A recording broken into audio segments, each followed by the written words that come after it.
Hello my dear friends, welcome back to our YouTube channel. जी friends, 19 मई को जो है 69,000 शिक्षक भर्ती की जो सुनवाई हुई थी उसका आर्डर जो है वो आज जो है अपलोड कर दिया गया है। क्या कुछ ऑर्डर में आया है उसके बारे में इस वीडियो में चर्चा की जाएगी, तो चलिए शुरू करते हैं। फ्रेंड्स, ये 19 मई को जो 69,000 शिक्षक भर्ती की सुनवाई हुई थी उसका ऑर्डर है।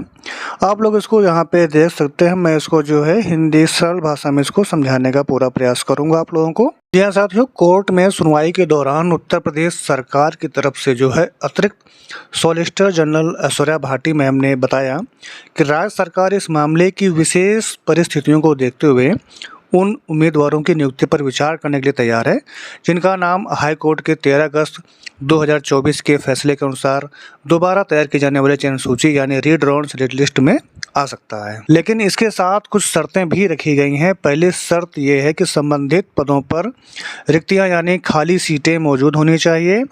दूसरी शर्त ये थी कि उम्मीदवारों के पास न्यूनतम आवश्यक योग्यता होनी चाहिए।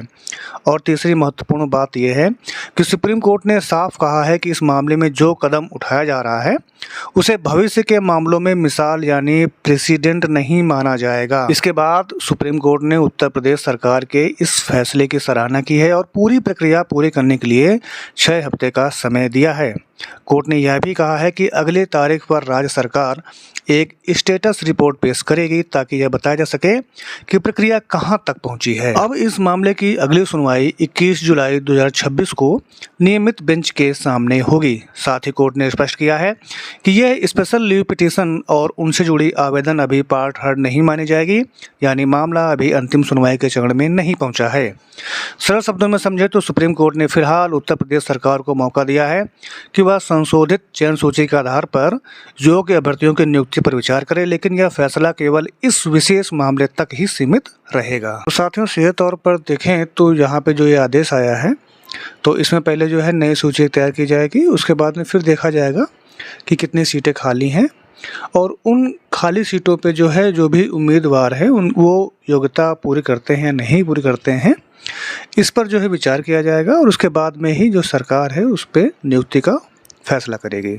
और इस आदेश में अगर ये भी देखा जाए तो सीधे तौर पे ये नहीं कहा गया है कि जो लोग पहले से नौकरी कर रहे हैं उन्हें हटाया जाएगा, लेकिन कोर्ट ने फिलहाल सिर्फ इतना कहा है कि रीड्रॉन सिलेक्ट लिस्ट यानी दोबारा से जो चयन सूची बनाई जाएगी उसके आधार पर योग्य जो उम्मीदवार हैं उनकी नियुक्ति पर विचार किया जाएगा।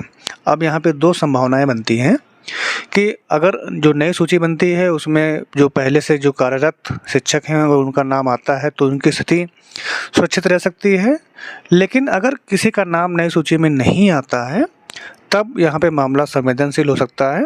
ऐसी स्थिति में सरकार या कोर्ट आगे यह तय कर सकती हैं कि उन्हें सर्विस में जारी रखना है या उनकी नियुक्ति पर पुनर्विचार किया जाए या फिर उनकी सेवा समाप्त की जाए।